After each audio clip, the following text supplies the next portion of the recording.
श्री रामचंद्रा करुणा समुद्रा ध्यातो तुझी राजसयोग मुद्रा नेत्री नये रे तुझ वीण निद्रा काही भेटसी बा मजला सुभद्रा शुका सारिखे पूर्ण वैराग्य जाचे वसिष्ठा परिज्ञान योगेश्वराचे कवी वाल्मिका सारिका मान्य ऐसा नमस्कार माझा सद्गुरु रामदासा मला वाटते अंतरित वसावे तुझ्या दासबोधासित्वा बोध व्हावे अपत्या परी पाजवी प्रेमग्रासा महाराज या सद्गुरु रामदासा जय जय रघुवीर समर्थ श्रीराम। आधी प्रपंच करावा नेटका मग घ्यावे परमार्थ विवेक येथे आळस करू नका विवेकी हो। दासबोध 12वा दशक विवेक वैराग्य नाम हा दशक आहे। दशकाचं नाव विवेक वैराग्य असं आहे। त्यातला हा पहिला समास विमळ लक्षण विवेक आणि वैराग्याचं विमळ लक्षण नीटपणाने जिथे समर्थांनी प्रतिपादित केलेलं आहे आणि माणसाला ज्या व्यक्तींना संसार करावा अशी स्वाभाविक इच्छा आहे पण तेवढ्यापुरतीच मर्यादित न राहता देव जोडावा असंही वाटतं त्या लोकांना उपदेश करताना एकूण अध्यात्म किंवा परमार्थ आणि प्रपंच या दोन्ही गोष्टी त्याचा बॅलन्स साधावा दोन्ही गोष्टी नीट कराव्यात अशा प्रकारे समर्थांनी उपदेश केलेला आहे। आणि अशा प्रकारचा समर्थांचा उपदेश हा आपल्याला दिलासा देणार आहे की ठीक आहे आता अध्यात्म करायचंय किंवा साधना करायची आहे म्हणजे सगळं काही सोडून जाऊन कुठेतरी जायचं आणि आता आम्हाला ज्या काही आवडीच्या गोष्टी आहेत त्या सगळ्यात सोडाव्या लागणार की काय असं नाही काय करावं लागणार। ज्या गोष्टी करतो आहोत ते आनंद उपभोगतानाच त्या आनंदाचा जो गाभा आहे ईश्वर त्याची पण अनुभूती घेता येऊ शकते। अशा प्रकारे समर्थ ज्या वेळेला सांगतात त्यावेळेला आम्हाला बरं वाटतं। गुरु आज्ञेचं पालन हे शिष्याचं पहिलं कर्तव्य आहे। शिष्य लक्षणांमध्ये समर्थांनी जी सत्शिष्याची लक्षणं सांगितलेली आहेत त्याच्यामध्ये मुख्य लक्षण काय शिष्याचं गुरु आज्ञा पालन। मग ती गुरु आज्ञा पालन म्हटल्यानंतर गुरूंची आज्ञा आपल्या आपल्या बुद्धीनुसार माणूस घेत असतो सोयीनुसार घेत असतो आणि ती कुठली आज्ञा आहे त्याच्यामध्ये गुरूंना काय म्हणायचं हा एक भाग आणि आम्हाला काय झेपणार आहे हा दुसरा भाग याचं कुठेतरी माणूस सांगड घालायचा प्रयत्न करतो आणि त्यामुळे आधी प्रपंच करावा नेटका मग घ्यावे परमार्थ विवेका यातली अख्खी गुरूंची आज्ञा नाही जमली तरी पहिला चरण तरी आम्ही नक्की करू आधी प्रपंच करावा नेटका। समर्थांचं काय ऐकलं एवढं ऐकलं आम्ही आधी प्रपंच करावा नेटका ते आम्ही नीटपणाने करतो। तसं केल्यानंतर एक किस्सा आमचे स्वामीजी सांगत असत की एका गुरूंनी शिष्यांना काही काम सांगितलेलं होतं म्हणजे एक जण तिथून चाललेला होता तो बघतो तर दोन माणसं काहीतरी काम करतात। काय काम करतायत तर एक जण खड्डा खणतोय आणि तो खड्डा खणून झाल्यानंतर दुसरा माणूस तिथे आला आणि त्याच्यानंतर त्याने जी खड्डा खणून जी माती बाहेर काढलेली होती ती परत बुजवतोय। हा दुसरा पहिला मात्र एका मागोमाग एक खड्डे खणत चाललेला आहे दुसरा माणूस तो बुजवत चाललेला आहे। काय करताय त्याला कळे नाही करतायत तरी काय नक्की काय करताय तुम्ही म्हटलं तर आम्ही आमच्या गुरूंच्या आज्ञेचं पालन करतो। काय दिले गुरूंनी आज्ञा खड्डे बुजवायची खणून बुजवायची तर ते म्हटलं की नाही ह्याला काम दिलंय ती खड्डे खणायचं मला काम दिलंय माती टाकायचं। मग पण करणार काय होतं तर म्हटलं आम्ही खरं तर तिघे होतो आणखीन एक जो होता त्याला काम दिलं होतं की खणलेल्या खड्ड्यामध्ये झाड लावायचं होतं, रोप लावायचं. तो आज आलेला नाहीये. पण आम्ही आमच्या आज्ञेमध्ये काही कसूर करणार नाही. आम्ही खड्डे खणणार बघ. आता उद्देश काय आहे तो गेला. म्हणजे गुरूंनी सगळं हे सांगायचं कारण काय होतं ते बाजूलाच ठेवलं आणि शिष्य गुरु आज्ञा पालन आपलं डोकं न चालवता केल्यानंतर हे असं होतं. म्हणून समर्थांना जो साधक अपेक्षित आहे, शिष्य अपेक्षित आहे, तो स्वतःचं डोकं न चालवणारा अपेक्षित नाही. घालुनी बुद्धीचा पवाड म्हणजे बुद्धी एवढी वापरावी व्हावे ब्रह्मांडाहून जाड, तेथे कैसे आणले द्वाड करंट पण, असं त्यांनी पुढे म्हटलं की डोकं चालव हो मोठा हो, कीर्ती मिळव, ते सोडून हे काय आरंभलेलं आहेस. कीर्ती पाहता सुख नाही, सुख पाहता कीर्ती नाही. जर का लोकांकडून काही मोठं व्हावं अपेक्षा असेल मोठेपणाची, तर छोट्या छोट्या गोष्टींमध्ये जे रेंगाळत बसतोयस ते सोडून दे. सुख पाहिलं असेल तर कीर्ती मिळणार नाही. ऐक सदैवपणाचे लक्षण म्हणजे भाग्यवान व्हायचं असेल तर तुला काय करायला लागेल. ऐक सदैवपणाचे लक्षण रिकामा जाऊन यदी एक क्षण, काहीतरी करत राहा. म्हणजे अगदी ईश्वराबद्दलचं नाही करायचं असलं, प्रपंचामध्ये मोठं व्हायचं असेल, किमान ते तरी मन लावून कर. आणि त्याने जिथे कुठे तू आहेस त्यातून उत्कर्ष साध. हा समर्थांचा एकूण उपदेश आहे. अध्यात्म म्हणजे दासबोधामध्ये समर्थांना काय सांगायचं आहे तर मुख्य भक्तीचा निश्चय, शुद्ध ज्ञानाचा निश्चय, आत्मस्थितीचा निश्चय बोलिला असेल. काय काय सांगायचं आहे. मुख्य भक्ती म्हणजे काय समाजाला शिकवायचं आहे. शुद्ध ज्ञानाचा उपदेश करायचा आहे. तर देव म्हणजे कोण, मुख्य देवाचा निश्चय, मुख्य भक्ताचा निश्चय, आपण कोण हा निश्चय बोलिला असेल. हे सगळं सांगितल्यानंतर मुख्य उपासना लक्षण, नाना कवित्व लक्षण, नाना चातुर्य लक्षण बोलिले असेल. या ग्रंथाची फळश्रुती समर्थांनी आधीच सांगून ठेवलेली आहे की हे सगळं अभ्यासल्यानंतर काय होईल तर माणूस शहाणा होईल. कसं वागायचं हे त्याला कळेल व्यवहारामध्ये पण, आणि दुसरं म्हणजे परमार्थाच्या प्रांतामध्ये पण. अनेक भोळसट पद्धतीने लोक वावरत असतात परमार्थाच्या क्षेत्रात. असं वावरू नका, समजून घ्या. देव म्हणजे काय हे समजून घ्या, आपला त्याचा संबंध काय आहे हे समजून घ्या, आणि त्याचा अनुभव घेता येतो तो कसा घेता येईल हे समजून घ्या गुरूंकडून, समर्थांकडून, आणि त्यानुसार प्रयत्न करा, साधना करा, आणि हळूहळू ईश्वराचे अनुभव याच जन्मात तुम्हाला येऊ शकतो. हे समर्थांना सांगण्यासाठी म्हणून तुम्ही व्यवहारामध्ये भोंगळ असाल, तुम्हाला म्हणजे आपल्या आजच्या भाषेमध्ये कॉमन सेन्स वापरता येत नसेल, तर मग तुम्ही ते अध्यात्म वगैरे देवाची प्राप्ती करायचं म्हणणार आणि ते व्यवहारामध्ये एवढे घोळ घालून ठेवलेले आहे की आत शांतपणे नामस्मरण करायला मन शांत होणारच नाही, कारण हे घोळ निस्तरता वाट लागलेली. अशा प्रकारे होऊ नये म्हणून समर्थांनी जे जे कोणी संसार करता आहेत आणि दुसरं म्हणजे अध्यात्मामध्ये काहीतरी करायची इच्छा आहे, त्यांनी या दोन्ही बाजू शहाणपणाने विवेकाने सांभाळाव्यात म्हणून उपदेश केलेला आहे. याचा अर्थ समर्थांना प्रपंच नीट चोख करून दाखवा हेच सांगायचं होतं असं नाहीये. आधी प्रपंच करावा, नेटका याचा अर्थ नीट करा, वाढवा असं सांगितलेलं नाहीये की एवढा वाढवला आता सगळे व्या की त्याच्यानंतर मग आता कशाला वेळच होत नाही, मग आम्हाला करावं असं वाटतं नामस्मरण पण वेळ मिळत नाही, दमून जायला होतं. अशा प्रकारे वाढवलेला प्रपंच हा नेटका प्रपंच नव्हे. नेटका याचा अर्थ नीट, कॉम्पॅक्ट आजच्या शब्दामध्ये, की ज्याच्यामधून आम्हाला आमच्या दिवसभरामध्ये संसाराची कामं करून झाल्यानंतर देवासाठी म्हणून अर्धा तास पाऊण तास काढता येतो आहे. झोपायला आलोय अशा वेळेला नव्हे, नीट आम्ही फ्रेश असतात. आणि त्याच्यामधून आधी प्रपंच करावा नेटका, सुरळीत करून घे सगळे उद्योग तुझे, मग घ्यावे परमार्थ विवेका. हे महत्वाचं आहे की परमार्थ विवेका घ्यावे. हे कधी मग म्हणजे अख्खा आता आयुष्य आमचं सगळं आमचा संसार नीट करण्यात गेलं आणि आता आयुष्याच्या शेवटी आता परमार्थाचा विवेक घेऊ नाही शकणार. रोज करायची ही गोष्ट आहे की रोज आम्ही आमची दिनचर्या अशा प्रकारे करू की ज्याच्यामध्ये तो संसार त्याचा फारसा भार अंतःकरणावर राहणार नाही.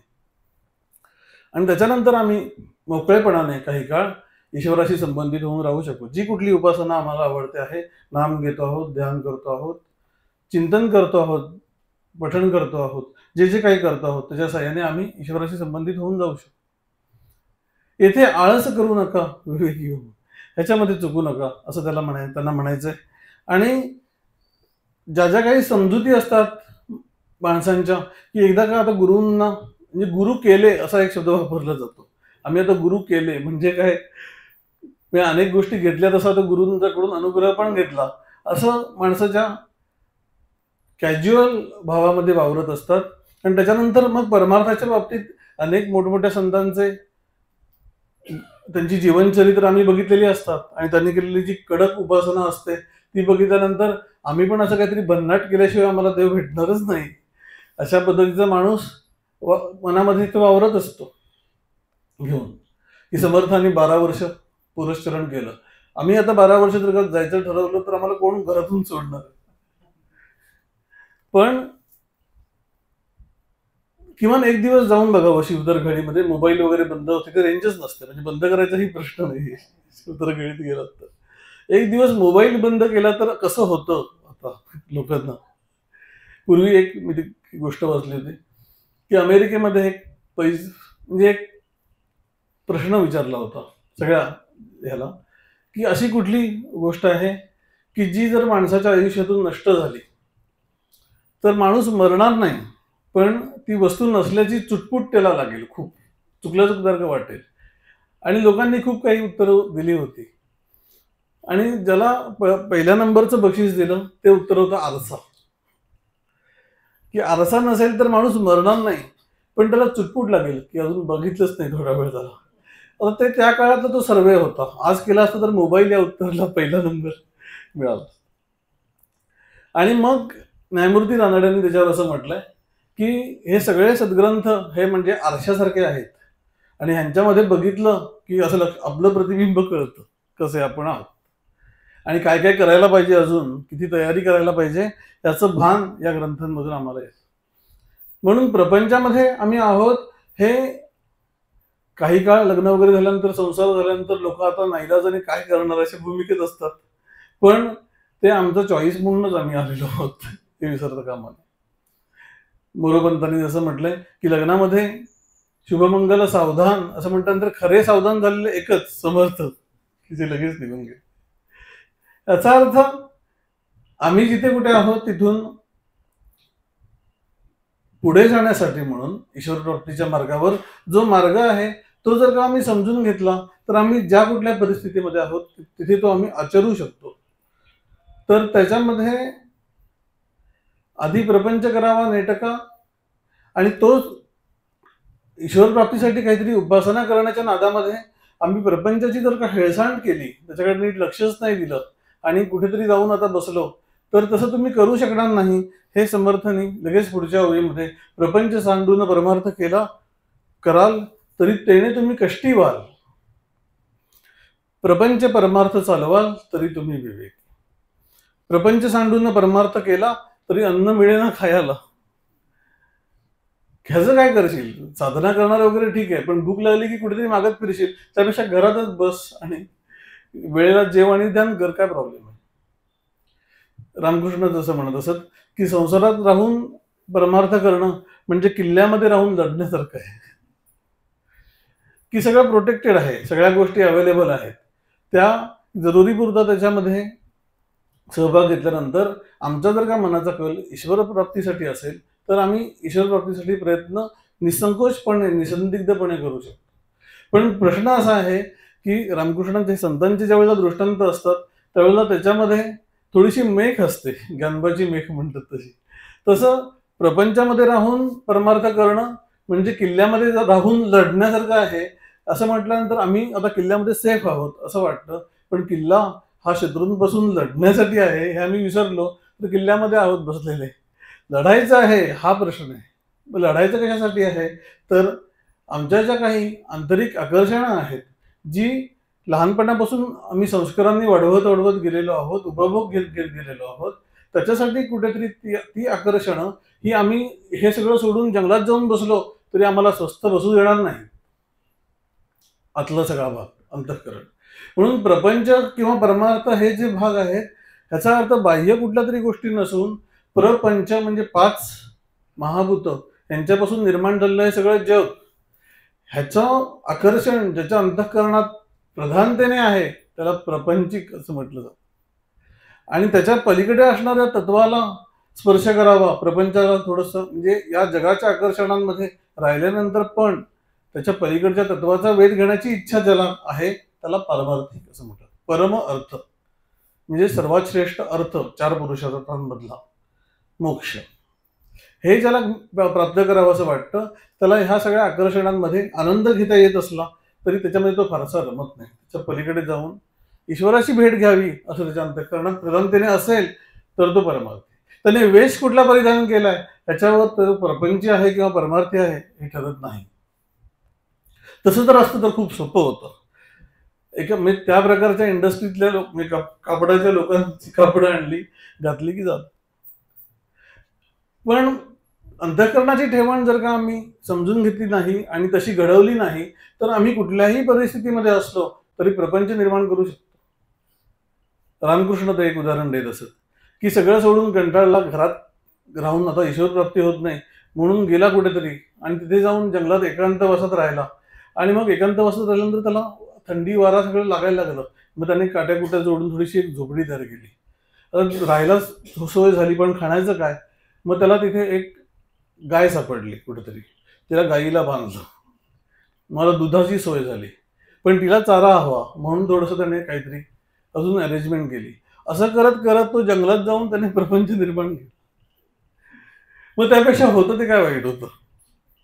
म्हणून आम्ही कुठे आहोत ह्याच्यापेक्षा पण आम्ही मनाने कुठे आहोत हे महत्वाचं. रामकृष्ण ज्या वेळेला मथुर बाबू आणि हे सगळे त्यांना काशी यात्रेला घ्यायला घेऊन गेले आणि त्याच्यानंतर मथुर बाबू म्हणजे त्या राणी रासमणीचे जावई अतिशय धनाढ्य व्यक्ती आणि रामकृष्ण त्यांच्याबरोबर त्या तीर्थयात्रेला गेलेले असताना त्या काशीमध्ये त्या मथुर बाबूंचे मित्र, सगळे व्यापारी मित्र त्या भागातले तिकडे जमा झाले. रामकृष्ण तिथे बसलेले होते आणि त्याच्यानंतर ते मथुर बाबू त्यांचे व्यापारी मित्र ह्यांच्या सगळ्यांचा ते पैसा आणि सगळा व्यापार ह्याच्या संबंधीच्या गप्पा गोष्टी सुरू झाल्या काशीमध्ये. रामकृष्णांना इतकं ते मनाला लागलं, ते म्हणाले आई मी जगदंबेशी संवाद साधत असत, आई त्यापेक्षा तिथे दक्षिणेश्वरलाच बरं होतं की इथे येऊन पण हेच ऐकायचं. म्हणून कुठे आम्ही आहोत ह्याचा प्रश्न नाही. मनाने आम्ही ईश्वराशी संबंधित आहोत की प्रपंचात मध्ये याचा अर्थ मानमरातब आणि उपभोग याच्याशी संबंधित आहोत. याच्यावरून आम्ही प्रापंचिक आहोत की पारमार्थिक आहोत हे ठरतं. आम्ही दोन्ही असतो, मिक्स असतं आमचं. आणि कित्येक वेळेला आम्ही परमार्थामध्ये पण मान्यता शोधत असतो की हा जरा बरा आहे साधक, असं कुणीतरी म्हणावं असं अंतःकरणात वाटत असतं. सगळा प्रपंच चाललेला आहे असं समजावं. आतमध्ये असलं तरी चालेल, तसं आलं त्यानंतर हे चूक आहे असं जर का मनात येत असेल तर सुधारायची शक्यता आहे. ते चूक आहे असं वाटतच नसेल मग गेला. मग त्यापेक्षा प्रपंची बरा की तो काही करत तरी नाही. म्हणून ज्ञानाचा अभिमान हा सगळ्यात जास्ती कठीण सोडायला अभिमान आहे की मी ज्ञानी आहे, 4 जगांपेक्षा वेगळा आहे असं ज्या वेळेला वाटायला लागतं अधिक गुंता वाढत जातो. म्हणून प्रपंच याचा अर्थ 5 महाभूतांनी निर्माण झालेलं हे जग त्याच्याशी संबंधित तो आहे. कशाच्या साह्याने संबंधित आहे? मनाने संबंधित आहे. मन तरी कसं संबंधित होतं? 5 इंद्रियांच्या साह्याने, ज्याला आपण व्यवहारामध्ये ज्ञानेंद्रिय असं म्हणतो. श्रवणेंद्रिय, दृष्टी, त्याच्यानंतर रसना म्हणजे जीभ, खाणं, ह्याच्या साह्याने आम्ही या सगळ्या सृष्टीशी संबंधित होत असतो. त्यामुळे ज्या व्यक्तीच्या अंतःकरणामध्ये या 5 इंद्रियांच्या मार्फत उपभोग घेणं आणि मनाची चोचले पुरवणं आणि मनाला जी मोठेपणाची आवड आहे ती पुरवण्यासाठी म्हणून वागणं हे ज्याच्या अंतःकरणात प्राधान्याने आहे त्याला प्रापंचिक असं समजायला पाहिजे. आणि त्याच्या पलीकडे असणाऱ्या ईश्वराशी संबंधित होण्याची ज्याची वृत्ती आहे तो परमार्थ. मग तो तितका गुणसमृद्ध नसेना का, पण त्याला मला हे प्राप्त करायचं असं इच्छा असेल तर माझे अवगुण काय आहेत ह्याच्या बाबतीत तो जागरूक होतो आणि ते अवगुण त्यागायला पाहिजे. अवगुण त्यागी दिवसेंदिवस कधी उत्तम गुणाचा अभ्यास स्वरूपी लावी निजध्यास या नावं साध. आधीच्या ओवीमध्ये अवगुणांचा करुणी त्याग जेणे धरीला संत संग तयासी बोलीचे मग साधक जायचा. सगळे अवगुण सोडून देऊन आता संतांच्या संगतीला लागला. म्हणजे काय, संतजीकडे जातात त्यांच्या मागोमाग फिरणं म्हणजे संत संगती नव्हे. संत जे सांगतायत ते करणं जिथे आहोत तिथे, याला संत संग असं म्हणतात. गोंदवलेकर महाराजांनी असं म्हटलंय की संतांच्या सानिध्यात राहण्याचे 3 फायदे आणि 3 तोटे आहेत. फायदे कुठले आहेत तर एकतर फारसं अभ्यास न केल्यानंतर सुद्धा संतांकडे बघून आणि त्यांच्या उपदेशामधून वेदांत काय तो कळायला लागतो, कसं वागायला पाहिजे हे कळायला लागतं. हा फायदा आहे मुख्य. आणि तोटा काय आहे की त्यांच्या त्या सगळ्या अवस्था बघून ते जे बोलत असतात ते ऐकून ऐकून यालाही पाठ यायला लागतं आणि तोही तसं बोलू शकतो. मग आपलं झालंच आहे, आपण आता त्यांच्यानंतर आपणच, असं त्याला वाटायला लागतं. हा तोटा. म्हणून सावध असणं, मुख्य हरिकथा निरूपण, दुसरे ते राजकारण, तिसरे ते सावधपण सर्व विषय. कशा प्रकारे असतं पाहिजे. पहिलं हरिकथा निरूपण, दुसरं राजकारण. याचा अर्थ आज जे पेपरमध्ये चालतं त्या राजकारणाची समर्थना कल्पनाच नव्हती म्हणजे. पण राजकारण याचा अर्थ लोकसंग्रह, सात्विक समाज एकत्र व्हावा त्याच्यासाठी म्हणून बुद्धिवंत आणि ज्यांच्यामध्ये नेतृत्व गुण आहेत त्यांनी सात्विक समाजाला एकत्रित बांधावं आणि राष्ट्र उभारणी करावी, याला समर्थ राजकारण असं म्हणतात. आणि त्यासाठी जी जी म्हणून मुत्सद्देगिरी करायची आहे ती सगळी करावी. मग येताना आता हा ग्रंथ चालत असताना काय काय समर्थांनी महंतांना उपदेश केलेले आहेत त्याच्यामध्ये त्यांनी इतका एक प्रॅक्टिकल म्हणतो तसं की कुठलाही भाबड्या समजुतीमध्ये न राहता प्रॅक्टिकल कसं वागावं समर्थ. त्यांनी म्हटलं की जर का काही मोठं कार्य करायचं असेल आणि गावामध्ये एखादा गुंड असेल, लोक त्याला टरकून असतात, तर त्याला संपवून टाकू नये, त्याला ठेवावा, आपल्याला वश करून ठेवावा असं त्यांनी म्हटलं. की उद्या काय प्रसंग आला तर तो उपयोगी पडेल, मारामारी करायला काय आपण जाऊ शकणार नाही, म्हणून त्याला आपल्याला वश करून ठेवावं असं समर्थांनी दासबोधामध्ये लिहिलेलं आहे. स्वतः काही करू नये, परस्पर करावं, बोलूच नाही काही असं सांगितलं. धटासे आणावा धट, उद्धटासी उद्धट, जोडून द्यावा असं त्यांनी म्हटलं. अशा प्रकारे सर्व प्रकारचा शहाणपणा जिथे शिकायला मिळतो दासबोधासारखा ग्रंथ, परिपूर्ण ग्रंथ, व्यवहार कुशलता, अध्यात्म कुशलता सर्वपरी. प्रपंच सांडून परमार्थ केला तरी अन्न मिळेना खायला असं समर्थ म्हणतात. मग प्रपंचातच राहिलं आणि अध्यात्म सोडून दिलं, परमार्थ सांडून प्रपंच करीसी तरी तू यमयातना भोगीसी, अंती परम कष्टी होसी यमयातना भोगिता. यमयातना भोगिता याचा अर्थ दरवेळेला आम्हाला काय यातना वगैरे होत नसतात, परंतु कधीतरी हे सगळं संपणार आहे आणि ह्या सगळ्या गोष्टी शरीराच्या मर्यादा आहेत. जोपर्यंत हातपाय चाललेले आहेत तोपर्यंत सगळं ठीक आहे, पण हळूहळू या क्षमता कमी झाल्यानंतर हे सगळं एक दिवस संपणार आहे अशी भीती माणसाच्या मनात जी असते आणि त्याच्यातून माणूस जसजसा वयामध्ये पुढे पुढे सरकत जातो तर त्यावेळेला त्याला अंत ज्यावेळेला दिसायला लागतो या सगळ्याचा, त्यावेळेला आयुष्यात काही मिळालं नाही फारसं. ज्या ज्या गोष्टींवर म्हणून मी अवलंबून राहिलो की त्याच्यातून मी सुख प्राप्त करून घेईन ते फारसं काही खरं नाही असं त्याला जाणवायला लागतं. त्याला यमयातना असं समर्थांनी म्हणायचं. सर्व प्रकारची दुःख, आसक्ती, त्याच्यामधून त्या आसक्तीमधून ते उपभोग पूर्ण न करू शकण्याची परिस्थिती आणि त्याच्यामधून शाश्वत काही हाताला लागलं नाही, भरीव काही हाताला लागलेलं नाही, अशा प्रकारे अंतःकरण आला तैसा गेला, कासया जन्माला आला तैसा गेला, वाया कष्टविला नरदेह असं स्वामी स्वरूपानंद. तशा प्रकारे होऊ नये म्हणून ह्या दोन्ही गोष्टी एकत्रित रीतीने चालवा. आणि हे सगळं समर्थांचा उपदेश, प्रपंची जो सावधान तो परमार्थ करेल जाण, प्रपंची जो अप्रमाण तो संसारिक तो परमार्थिक खोटा. प्रपंची जो सावधान याचा अर्थ प्रपंच करताना अगदी काटेकोर प्रपंच, सगळं हिशेब चोख आहे आमचा, बॅलन्स शीट.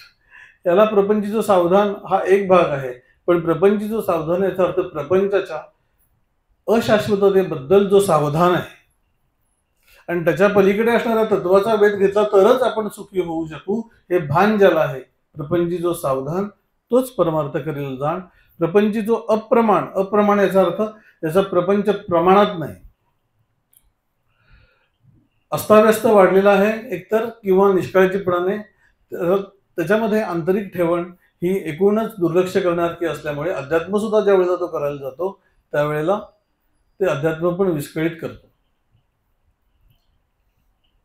स्वामीजी असं सांगत असत की सकाळी उठल्यानंतर साधी अंथरुणाची घडी पण त्याला नीट घालता येत नाही. किंवा ते तर खूप छोटी छोटी उदाहरणं देत असत की दुधाच्या पातेल्यातून दूध ओतताना त्या सगळ्या बाजूने आत्ता इकडून उत्तर मग इकडून होतं सगळ्या बाजूला दूध लागलेलं असं असता कामा नये. त्या दूध ओतण्यामुळे अध्यात्माचं क्वालिफिकेशन मिळत नाही हे खरं आहे, पण तसं नसलं तरी सुद्धा त्या माणसाची एकूण मानसिक ठेवण कळते त्याच्यातून की ह्या कसा आहे. आणि त्याच्यातून तो ज्यावेळेला अध्यात्म करायला जातो त्यावेळेला ती आंतरिक ठेवण अध्यात्मामध्ये येते. मग ध्यान पण टिकमारचं ध्यान असं जे डॉक्टर देशमुख म्हणत की टिकमारचा सत्संग केला आजचा झाला, मिळालं काय त्याचा हिशेबच नाही, कारण ते एवढा कॅल्क्युलेटिंग माइंडच नाही त्याच्यामध्ये.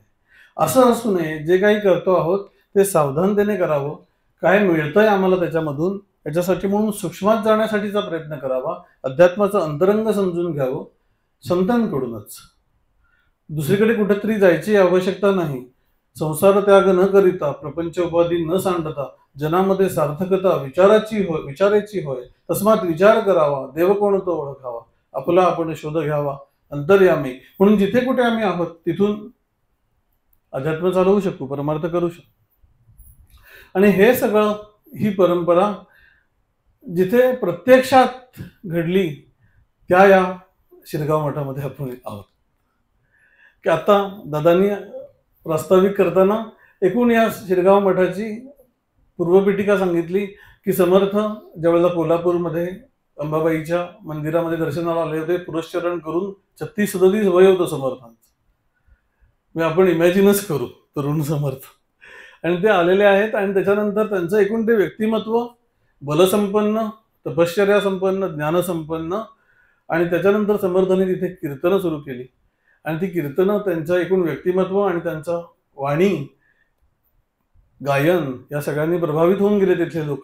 आणि त्यावेळेला पाराजी पंत कुलकर्णी हे तिथे आले, ते सुभेदार होते त्यावेळेचे, आणि ते भारावून गेले. मग त्यांनी समर्थांना आपल्या घरी आमंत्रण दिलं येण्याचं. समर्थांनी ते स्वीकारून त्यांच्या घरी गेले. त्यावेळेला तिथे त्यांना 2 मुलं दिसली, एक अंबाजी आणि दुसरं दत्तात्रय. आणि त्यांची एकूण वागणूक बघून ते वर्णन असं आहे प्रसंगामध्ये की समर्थांना भोजनासाठी आग्रह केला त्यावेळेला त्या पानाभोवती जी रांगोळी काढली ती अंबाजीने काढली. आणि ती रांगोळी काढण्याचा रेखीवपणा बघून समर्थांना लक्षात आलं की या मुलामध्ये काहीतरी विशेष आहे. मग तुला लिहायला वाचायला येतं का? हो म्हटल्यानंतर समर्थांनी त्याला लिहायला लावलं, त्याचं अक्षर कसं आहे बघितलं, पाठांतर करून घेतलं, एकपाठी निघाला अंबाजी. तर मग त्याच्यानंतर पाराजी पंतांनी आता काय पाहिजे तुम्हाला, तर त्याच्यानंतर ते म्हटले की हा मुलगा मला द्या. तर ते म्हणाले, त्यांना आनंद झाला, पण ते म्हणाले की हा माझा मुलगा नाही, माझ्या बहिणीचा मुलगा आहे. ती बहीण आपल्या 2 मुलांचं बरोबर बंधूंच्या घरी राहायला आलेली होती, कारण तिचे जे पती म्हणजे ह्या मुलांचे वडील मुळात संन्यासी, जसं ज्ञानेश्वर महाराजांच्या बाबतीत आहे तसंच इथेही आहे की मुळात संन्यासी वृत्तीने तीर्थयात्रेला निघालेले, पण दैवी आदेशामुळे त्यांना संसारात यावं लागलं. पण त्या अटीवर ते आले की 2 मुलं झाल्यानंतर मी जाईन देवी आदेशाप्रमाणे, मी परत थांबणार नाही. त्याप्रमाणे ही 2 मुलं काही काळ त्यांचं संगोपन केल्यानंतर ते परत संन्यस्त झाले. आणि ही 2 मुलं मामाकडे येऊन राहत होती, आणि अंबाजी आणि दुसरे म्हणजे दत्तात्रय. म्हणून बहिणीला विचारावं लागेल ह्या अशा प्रकारे मागतायत समर्थ, तर त्या म्हणाल्या की एकच कशाला, आम्ही तिघेही तुमच्या बरोबर येतो. दैवी संकेत जणू काही. आणि मग त्यांना घेऊन समर्थ पुढे आले. आणि त्याच्यानंतर अंबाजी म्हणजे समर्थांचे शिष्योत्तम कल्याण स्वामी, आणि दुसरे म्हणजे दत्तात्रय स्वामी. आणि त्याच्यानंतर दत्तात्रय स्वामींना समर्थांनी आज्ञा केली की पुढे रामभक्ती चालावी, ह्याच्यासाठी म्हणून वंशवृद्धी होण्याची आवश्यकता आहे, म्हणून तू संसार करावास, गृहस्थाश्रम स्वीकारावास. त्याच्यावर दत्तात्रय म्हणाला की कल्याणाला तुम्ही बरोबर घेऊन जाताय, ब्रह्मचारी ठेवताय, मला मात्र इथे बांधताय. तर त्याच्यावर समर्थांनी असं आश्वासन दिलं की तू चिंता करू नकोस, की तुझं संसाराची जबाबदारी माझी. पण ते त्याच्यावर म्हणाले, पण माझ्या पुत्रांनी किंवा पुढच्या पिढ्यांनी जर का तुमचं कार्य नाही केलं त्याची शाश्वती कोण घेईल?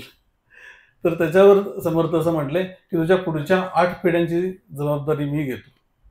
आणि त्यानुसार हे सगळं दैवी कार्य इथे सद्गुरू शिष्य परंपरा की सगळे हे पुत्र आणि शिष्य तेच पुढे सद्गुरू पदावर असं हे पुढे चालत आले. आणि या समाधी या परंपरेतल्या या सगळ्या महापुरुषांच्या इथे आहेत. त्यांचं चरित्र थोडक्यात त्याचा आढावा घ्यायला पाहिजे या लोकांचे. कोण होते ही माणसं?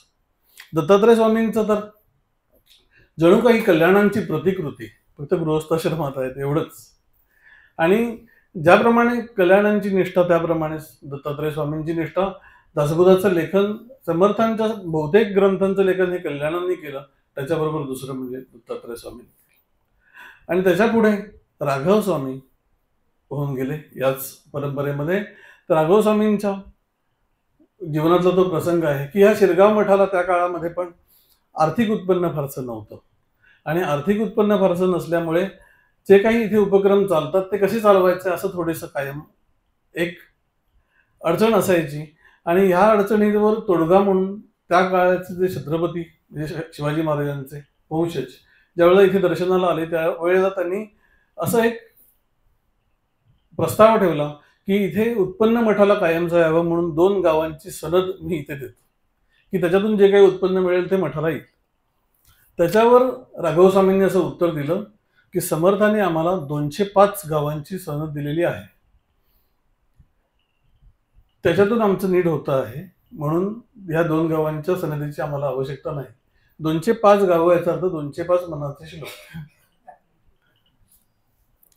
आणि ते श्लोक समर्थांचा परिपाठ असा होता की हे मनाचे श्लोक का निर्माण केलेले आहेत तर संसार सोडून सगळे आम्ही अशा प्रकारे उपासनेमध्ये आहोत आणि त्याच्यानंतर स्वतःच्या उपजीविकेसाठी म्हणून 2 वेळच्या अन्नासाठी आम्ही काही करत नाही आहोत.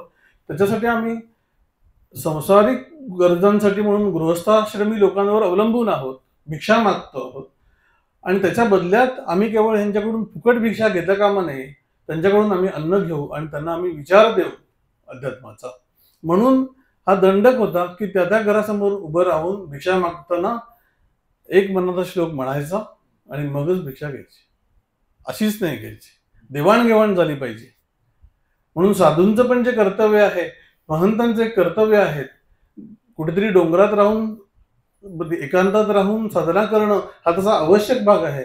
पण समाजाला काहीतरी देणं लागतो. आपण समाजाकडून आपण अन्न स्वीकारतोय, विचार ज्ञान त्यांना दिलं गेलं पाहिजे. आणि अशा प्रकारे त्या मनाच्या श्लोकांचा उद्देश. आणि म्हणून आम्ही मनाच्या श्लोकांचं पठण केल्यानंतर प्रत्येक घरातून आम्हाला 2 मूठ तरी धान्य मिळतं. त्याप्रमाणे 205 गावांमधून आम्हाला जे धान्य मिळतं त्याच्यावर आमचं नीट चाललेलं आहे, विरक्त. म्हणजे समर्थांचा जो उपदेश आहे तो किती अंगी बांधलेला असला पाहिजे ह्याचं हे मूर्तिमंत उदाहरण. पुढे याच परंपरेमध्ये जे लक्ष्मण स्वामी होऊन गेले तर ते निरक्षर होते. आणि ते निरक्षर असल्यामुळे लहानपणापासून घरामध्ये काही छोटासा वाद झाला आणि त्याच्यानंतर ते घर सोडून सज्जनगडावर गेले. आणि तिथे दिवसभर जी म्हणून काही सेवा, झाडलोट करणं असेल, जी काही सेवा असेल ती करणं. रात्री सगळे लोक झोपल्यानंतर समईच्या प्रकाशामध्ये दासबोध समोर ठेवून एक अक्षर बोट ठेवून वाचावं लागायचं. निरक्षर हळूहळू वाचत होते आणि झोप आली तर दासबोधावरच डोकं ठेवून झोपायचं. असं 2 वर्ष चाललं. आणि 2 वर्षानंतर अशी झोप लागलेली असताना दृष्टांत झाला. दृष्टांतामध्ये समर्थ आले स्वप्नामध्ये आणि त्यांनी त्याला जागा केलं की उठ, जाऊन ये, हात पाय धु, चेहरा धुवून ये. आणि त्याच्यानंतर बसवलं. त्याच्यानंतर कपाळाला बुक्का लावला, गळ्यात माळ घातली तुळशीची आणि हातात साखरेचा पुडा दिला. आता जगाचा उद्धार करून ये अशी आज्ञा केली. आणि त्याच्यानंतर ते जागे झाले. आणि जागे झाल्यानंतर त्यांना कळेना हे स्वप्न मानावं की खरं मानावं. म्हणून त्या काळच्या तिथे जे अधिपती होते मठाचे त्यांना त्यांच्या पत्नींना विचारलं की असं असं झालंय. ते म्हणले समर्थांनी एवढं सगळं केलं, हे खोटं कसं असेल, खरंच असलं पाहिजे. म्हणून आणि त्या दृष्टांतामध्येच समर्थांनी असं म्हटल्यानंतर ह्यांनी विचारलं की मी तर निरक्षर, मी तर काही शिकलेलो पण नाही, मी असं जगाचा उद्धार कसा करू. तर त्याच्यावर समर्थांनी त्यांच्या जिभेवर आपल्या कुबडीच्या टोकाने श्रीराम असं अक्षर दिले. आता तू करशील असं म्हणून पाठवून दिलं.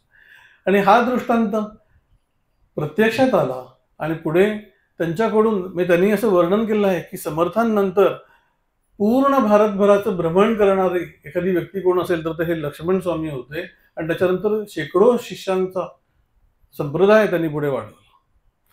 अशा प्रकारे अतिशय तेजस्वी व्यक्तिमत्व ह्या पूर्ण परंपरेमध्ये असता काय ते समर्थांचं आश्वासन होतं किंवा वचन होतं की इथे अशा प्रकारचं कार्य सांभाळलं जाईल.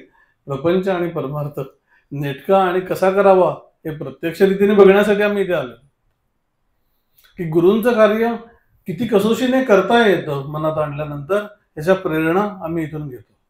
गुरूंचं कार्य याचा अर्थ गुरूंनी सांगितलेला उपदेश सगळीकडे सांगत फिरणं हा एक भाग तो नंतरचा आहे. मुळात हा आहे की त्यांनी जे सांगितलं ते आम्ही आमच्या अंगामध्ये आणतो उपासनेच्या सहाय्याने. आणि ह्याच्यासाठी म्हणून सगुणाचे नि आधारे निर्गुण बाबीजे निर्धारे सारासार विचारे संत संगे. सगुण आणि निर्गुण या दोन्हींचंही कॉम्बिनेशन या उपासनेमध्ये आहे. समर्थांना ज्या वेळेला सगुण भजन समासामध्ये शिष्य विचारतो की आता निर्गुण तत्वाचा बोध केला, आत्मतत्वाचा बोध केला, आता सगुण भजन कशाला करायला पाहिजे. त्याच्यावर समर्थांनी त्याला खूप झापलेलं आहे की तुला ज्ञान झालं म्हणजे नक्की काय झालं हे सांग. तुला आता 2 वेळा जेवायला लागतं. करणे लागे भोजन करणे लागे उदक प्राशन मळमूत्र त्याग लक्षण तेही सुटेना. साहेबास लोटांगणी जावे म्हणजे ऑफिसमध्ये गेल्यानंतर साहेबासी लोटांगणी जावे नीचासारिके व्हावे आणि देवासन बजावे हे कोण ज्ञान. ह्या सगळ्या गोष्टी नीट चाललेल्या आहेत आणि आता सगुण उपासना मात्र काकू करतोय. असं नंतर झापून झाल्यानंतर स्वतः काय केलं हे समर्थ कोणी सांगतात. आमुचे कोळी रघुनाथ. रघुनाथ हे आमुचा परमार्थ जो समर्थांमध्ये समर्थ देवा सोडविता, देवांना सोडवणारा रावणाकडून असा समर्थांचा समर्थ आमचा रघुनाथ आमच्या कुळामध्ये आहे. त्याचे आम्ही सेवक जन सेवेकरिता झाले ज्ञान. त्याची सेवा करता करता आम्हाला ज्ञान प्राप्त झालं सगुण उपासना करता करता. याचा अर्थ सगुण उपासना करता करता त्याचं जे निर्गुण स्वरूप आहे आत्माराम उपासन. जो राम दशरथ का बेटा वही राम घट घट में लेटा. रामाचा पुत्र म्हणून जो दशरथाचा पुत्र म्हणून जो राम आहे तोच माझ्यामध्ये आत्माराम स्वरूपाने आहे. आत्माराम उपासना तेने पाविजे निरंजना निसंदेह अनुमाना ठावची नाही. अशा प्रकारे स्वतःमध्ये ईश्वर तत्वाचा भेद घेणं, आत्मारामाचा भेद घेणं याला समर्थांनी सेवा असं म्हटलं. सेवेकरिता झाले ज्ञान येथे घडता अभाव पतन पाविजे की. असं जर का नाही केलं तर पतन होईल. पतन होईल याचा अर्थ आमचं सगळं वाटोळं होईल असं नसून ईश्वराच्या प्राप्तीच्या मार्गावरून आमचं पतन होईल. एक सामान्य जीवन आम्ही जगू की जे लोकांसाठी म्हणून चांगलं असेल, त्यांचं छान चाललंय असं लोकांना वाटतं, पण आतमध्ये मात्र एका मोठ्या ध्येय आम्ही गाठू शकलो असतो पण ते आम्ही नाही गाठू शकलो. अशा प्रकारचे एक पराभूत मानसिकता घेऊन जाऊ नये. मरणाचे स्मरण असावे, हरिभक्तीच सादर व्हावे. याचे समर्थांनी पुन्हा पुन्हा अनेक ठिकाणी जागरूक केलेलं आहे. त्याच्यामध्ये हा सगळा भाग आलेला आहे की प्रपंच आणि परमार्थ ह्या दोन्ही गोष्टी आम्ही चालवतो आहोत आणि त्याच्यामध्ये म्हणून सावधानपणे प्रपंच परमार्थ चालवणे ऐसे न करिता भोगणे नाना दुःखे. म्हणून दुःखाची भीती घालून अध्यात्म सांगितलेलं नाहीये पण अवेअर केलेलं आहे. दुःख याचा अर्थ सगळं काही प्रॉब्लेम होतील असं नसून दुःख याचा अर्थ आंतरिक ठेवण ही काहीतरी छान करण्याची आहे आणि ती न केल्यामुळे एका अवनत स्थितीमध्ये अंतःकरणाने राहणे, सामान्य परिस्थितीमध्ये असं होऊ नये याच्यासाठी म्हणून हा सगळा दासबोधासारखा ग्रंथराज निर्माण केलेला आहे की समर्थांनी देह ठेवल्यानंतर सुद्धा जे शिष्य व्याकुळ झाले की आता पुढे काय करायचं, नका करू खटपट, पहा माझा ग्रंथ नीट जेणे पाविजेल वाट सायुज्याची. ह्याच्याच सहाय्याने नीट अभ्यास केला. ते जे सांगतायत ते आम्ही आचरणामध्ये आणायचा प्रयत्न केला. त्याच्यासाठी जो जोर लागतो तो पण त्यांच्याकडेच मागितला आणि त्याच्या सहाय्याने हळूहळू आम्ही जिथे कुठे आहोत तिथून उन्नती करू आणि या सेवेकरता स्वतःला लायक करण्याचा प्रयत्न करू. साधनेच्या अंगाने, सद्गुण संवर्धनाच्या अंगाने, स्वाध्यायाच्या अंगाने, सगळ्या अंगाने परिपूर्ण होण्याचा प्रयत्न करू. याच्यासाठी म्हणून थोडासा संकल्प करायला लागतो आणि त्या संकल्पासाठी म्हणून याच्याहून पवित्र स्थान दुसरं असू शकत नाही. म्हणून जे काही समर्थांच्या शब्दामध्ये हे जे विचार बोलणे झालं हे सगळं समर्थांच्या आणि त्यांच्या शिष्य परंपरेतल्या ह्या सगळ्या सद्गुरूंच्या चरणी अर्पण करून मी थांबतो. हरि ओम तत्सत. पुंडलिक वरदा हरी विठ्ठल श्री ज्ञानदेव तुकाराम पंढरीनाथ महाराज की जय. श्रीमद सच्चिदानंद सद्गुरु समर्थ रामदास स्वामी महाराज की जय. श्रेष्ठ गंगाधर स्वामी महाराज की जय. श्रीमद सच्चिदानंद सद्गुरु कल्याण स्वामी महाराज की जय. श्रीमद सच्चिदानंद सद्गुरु दत्तात्रेय स्वामी महाराज की जय. सद्गुरुनाथ महाराज की जय. सर्व संतन की जय. जय जय रघुवीर समर्थ.